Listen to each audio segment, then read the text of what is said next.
হেমন্ত যে সূত্রের কন্যা বিবাহ করিয়াছে তাহার প্রমাণ আছে।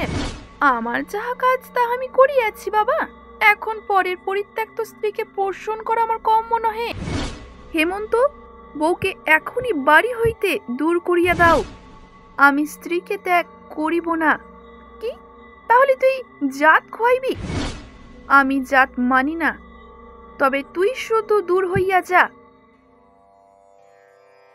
আজ শুনছেন রবীন্দ্রনাথ ঠাকুরের লেখা একটি ছোট গল্প, ত্যাগ।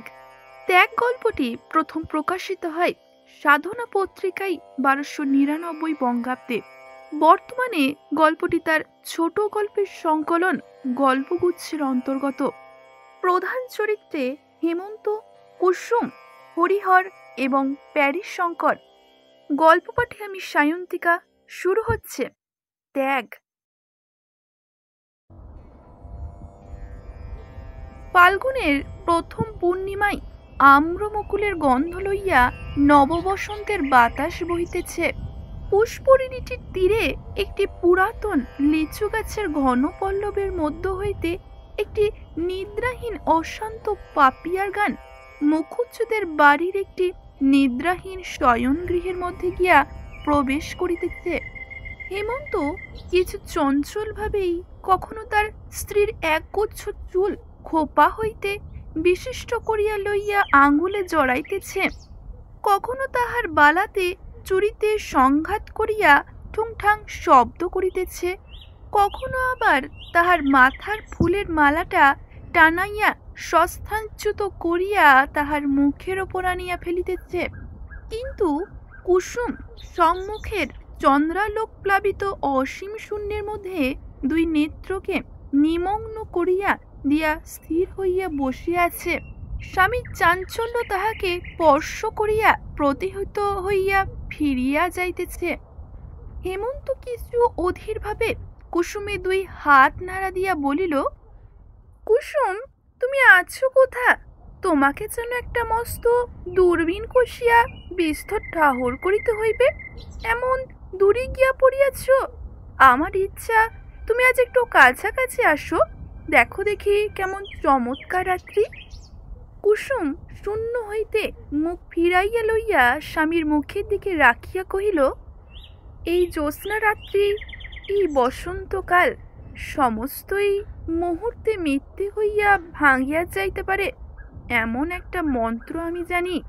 হেমন্ত বলিল, তা যদি তাই জেনে থাকো তো সেটা বলে আর কাজ নেই, বরং এমন যদি কোনো মন্ত্র জানা থাকে যাহাতে সপ্তাহের মধ্যে 3-4টি রবিবার আসে, কিংবা রাত্রিটা বিকাল 5টা সাড়ে 5টা পর্যন্ত টিকিয়া যাই, তো তাহা শুনিতে রাজি আছি।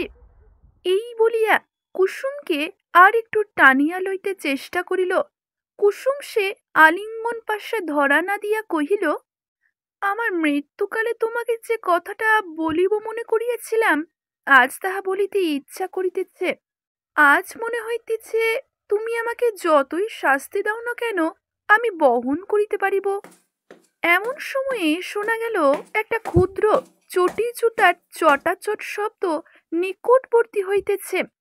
হেমন্তের পিতা হরিহর মুখুজ্জের পরিচিত পদশব্দটি। হেমন্ত শশব্যস্ত হইয়া উঠিল। হরিহর দ্বারের নিকট আসিয়া ক্রুদ্ধ গর্জনে কহিল, হেমন্ত, বউকে এখনই বাড়ি হইতে দূর করিয়া দাও। হেমন্ত স্ত্রী মুখের দিকে চাহিল। স্ত্রী কিছুই বিস্ময় প্রকাশ করিল না, কেবল দুই হাতের মধ্যে কাতর মুখ লুকাইয়া আপনার সমস্ত বল এবং ইচ্ছা দিয়া আপনাকে যেন লুপ্ত করিয়া দিতে চেষ্টা করিল। কিছুক্ষণ পর হেমন্ত বাহির হইতে ফিরিয়া আসিয়া স্ত্রীকে জিজ্ঞাসা করিল, কুসুম, সত্য কি? স্ত্রী কহিল, আগে সত্য, তবে এতদিন বলো নাই কেন? অনেকবার বলিতে চেষ্টা করিয়াছি, আমি বলিতে পারি নাই, আমি বড় পাপিষ্ঠা, তবে আজ সমস্ত খুলিয়া বলো। কুসুম গম্ভীর দৃঢ় স্বরে সমস্ত বলিয়া গেল, যেন অটল চরণে ধীর গতিতে আগুনের মধ্যে দিয়া চলিয়া গেল। কতখানি দগ্ধ হইতেছিল কেহ বুঝিতে পারিল না।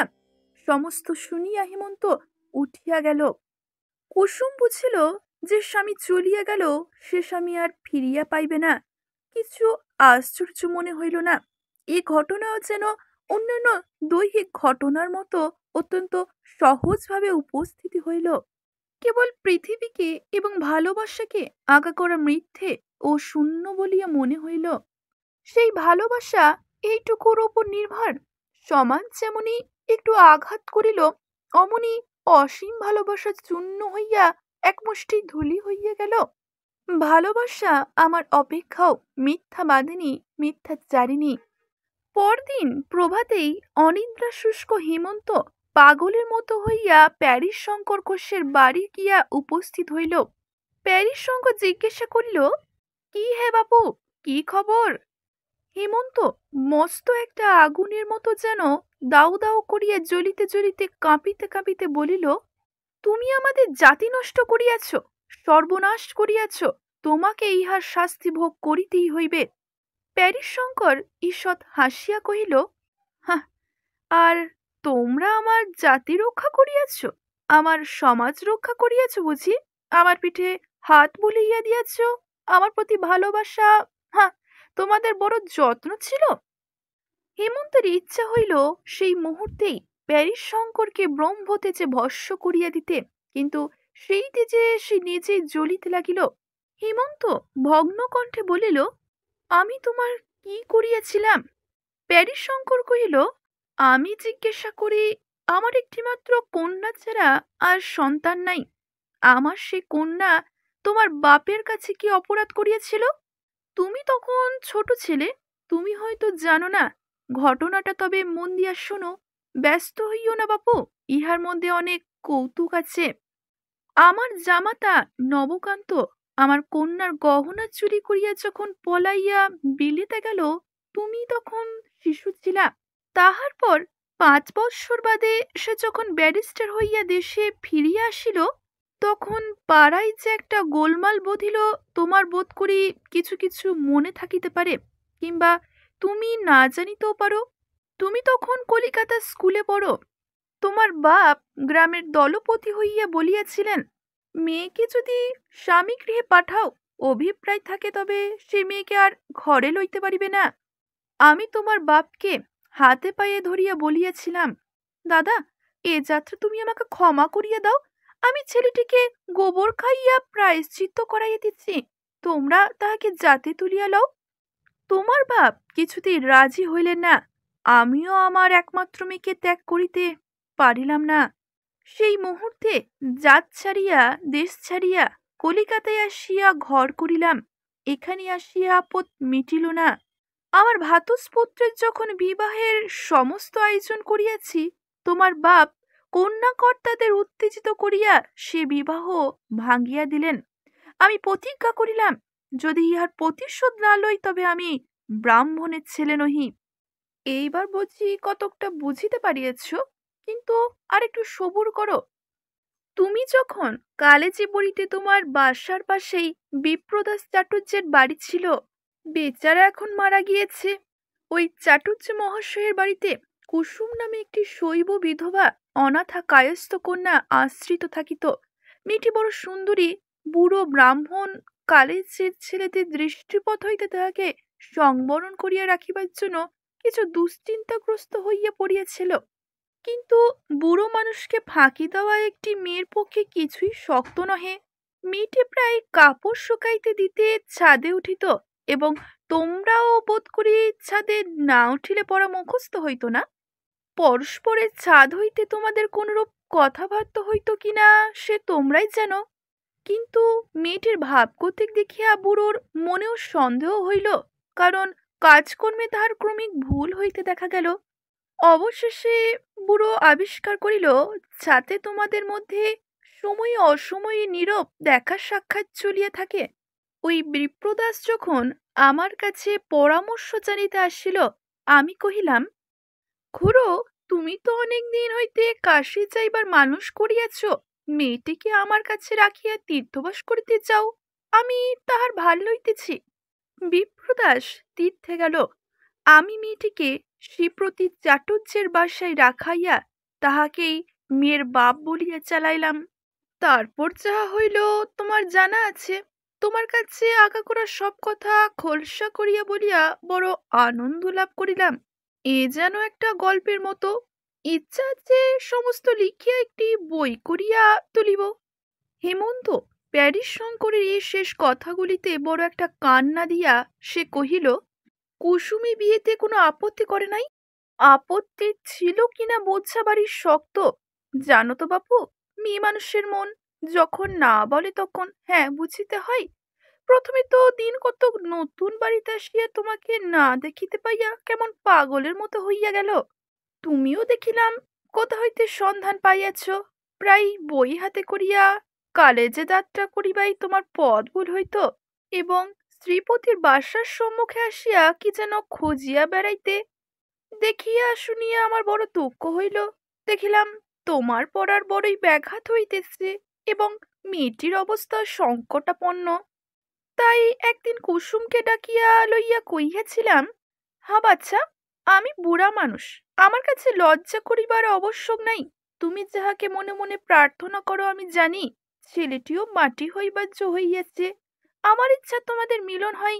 শুনিবা মাত্র কুসুম একেবারে ফাটিয়া কাঁধিয়া উঠিল বাপু, এবং ছুটিয়া পলাইয়া গেল। এমনি করিয়া প্রায় মাঝে মাঝে সন্ধ্যাবেলায় শ্রীপতির বাড়ি গিয়া কুসুমকে ডাকিয়া তোমার কথা পারিয়া ক্রমক্রমে তাহার লজ্জা ভাঙিলাম। অবশেষে বিবাহ ব্যতীত পথ দেখি না, তাছাড়া মিলনের আর কোনো উপায় নাই। কুসুম কহিল, তা কেমন করিয়া হইবে? আমি কহিলাম, তোমাকে কুলীনের মেয়ে বলিয়া চালাইয়া দিব। অনেক তর্কের পর সে এ বিষয়ে তোমার মত জানিতে কহিল। আমি কহিলাম, ছেলেটা একে খেপিয়া যাইবার জো হইয়াছে, তাহাকে আবার এ সকল গোলমালের কথা বলিবার আবশ্যক কি? কুসুম বুঝিল কি বুঝিল না আমি তাহা বুঝিতে পারিলাম না। কখনো কাঁদে, কখনো চুপ করিয়া থাকে। অবশেষে আমি যখন বলি তবে কাজ নাই, তখন আবার সে অস্থির হইয়া ওঠে। অবশেষে একদিন শ্রীপতিকে দিয়া তোমাকে বিবাহের প্রস্তাব পাঠাই। দেখিলাম সম্মতি দিতে তোমার তিলমাত্র বিলম্ব হইল না। তখন বিবাহের সমস্ত ঠিক হইল। বিবাহের অনতি পর্বে কুসুম একেবারে বাকিয়া দাঁড়াইল। তাহাকে আর কিছুতেই বাগাইতে পারি না। সে আমার হাতে পায়ে ধরে, বলে, ইহাতে কাজ নেই জ্যাঠামশাই। আমি বলিলাম, কি সর্বনাশ! সমস্ত কিছু স্থির হইয়া গিয়াছে, এখন বলিয়া কি হবে? কুসুম বলে, তুমি রাষ্ট্র করিয়ে দাও, আমার হঠাৎ মৃত্যু হইয়া গেছে, আমাকে এখান হইতে কোথাও পাঠিয়ে দাও। আমি বলিলাম, তা হইলে ছেলেটির দশা কি হইবে? তাহা বহুদিনের আশাকাল পূর্ণ হইবে কি করিয়া? আজ আমি হঠাৎ তাহাকে তোমার মৃত্যুর সংবাদ পাঠাইব, আবার তাহার পরদিন তোমাকে তাহার মৃত্যুর সংবাদ পাঠাইতে হইবে, এবং সেই দিন সন্ধ্যাবেলায় আমার কাছে তোমার মৃত্যুর সংবাদ আসিবে। আমি কি বুড়ো বয়সে স্ত্রী হত্যা ব্রহ্ম হত্যা করিতে বসিয়া আছি নাকি? তাহার পরে শুভলগ্নে শুভ বিবাহ সম্পূর্ণ হইল। আমি আমার একটা কর্তব্যদায় হইতে অব্যাহত পাইয়া বাঁচিলাম। তাহার পর কি হইল তুমি তো জানোই। হেমন্ত কহিল, আমাদের যাহা করিবার তাহা তো করিলেন, আবার কথাটা প্রকাশ করিলেন কেন? দেখিলাম তোমার ছোট ভগ্নীর বিবাহের সমস্ত স্থির হইয়া গেছে। তখন মনে মনে ভাবিলাম, একটা ব্রাহ্মণের জাত মারিয়াছি, কিন্তু সে কেবল কর্তব্যবোধে। আবার একটা ব্রাহ্মণের জাত মারা পরে আমার কর্তব্য এটা নিবারণ করা। তাই তাহাতে চিঠি লিখিয়া দিলাম। বলিলাম, হেমন্ত যে সূত্রের কন্যা বিবাহ করিয়াছে তাহার প্রমাণ আছে। হেমন্ত বহু কষ্টে ধৈর্য সংবরণ করিয়া কহিল, এই যে মেয়েটিকে আমি পরিত্যাগ করিব, ইহার কি দশা হইবে? আপনি ইহাকে আশ্রয় দিবেন? আমার যাহা কাজ তাহা আমি করিয়াছি বাবা। এখন পরের পরিত্যক্ত স্ত্রীকে পোষণ করা আমার কম্য নহে। ওরে, কে আছিস? হেমন্তবাবুর জন্য বরফ দিয়া এক গ্লাস ডাবের জল লইয়া আয়, আর পান আনিস। হেমন্ত এই সুশীতল আতিথ্যতার জন্য অপেক্ষা না করিয়া চলিয়া গেল। কৃষ্ণপক্ষের পঞ্চমী, অন্ধকার রাত্রি, পাখি ডাকিতেছে না। পুষ্পরিণী ধারের লিচু গাছটি কালো চিত্রপটের ওপর গাঢ়তর দাগের মতো লিপিয়া আছে। কেবল দক্ষিণের বাতাস এই অন্ধকারে অন্ধভাবে ঘুরিয়া ঘুরিয়া বেড়াইতেছে। শয়ন গৃহে দীপ জ্বালা নাই। হেমন্ত বাতায়নের কাছে খাটের ওপর বসিয়া সম্মুখের অন্ধকারের দিকে চাহিয়া আছে। ভূমিতলে দুই হাতে কুসুম তাহার পা জড়াইয়া পায়ের ওপর মুখ রাখিয়া পড়িয়া আছে। পরক্ষণেই আবার চটি জুতার শব্দ হইল। হরিহর মুখুজ্জে দ্বারের কাছে আসিয়া বলিলেন, অনেকক্ষণ হইয়া গিয়াছে, আর সময় দিতে পারি না, মেয়েটাকে ঘর হইতে দূর করিয়া দাও। কুসুম এই স্বর শুনিবা মাত্র একবার মুহূর্তের মতো চিরজীবনের স্বাদ মিটাইয়া হেমন্তের দুই পদ আবেগে চাপিয়া ধরিল, চুম্বন করিয়া পায়ের ধুলা মাথায় লইয়া পা ছাড়াইয়া দিল। হেমন্ত উঠিয়া গিয়া পিতাকে বলিল, আমি স্ত্রীকে ত্যাগ করিব না। হরিহর গর্জিয়া উঠিয়া কহিল, কি, তাহলে তুই জাত খোয়াইবি?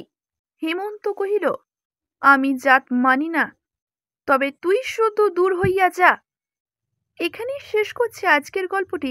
আজকের গল্পটি যদি ভালো লেগে থাকে অবশ্যই একটি লাইক করবেন, শেয়ার করবেন এবং কেমন লাগলো জানাতে ভুলবেন না। ধন্যবাদ।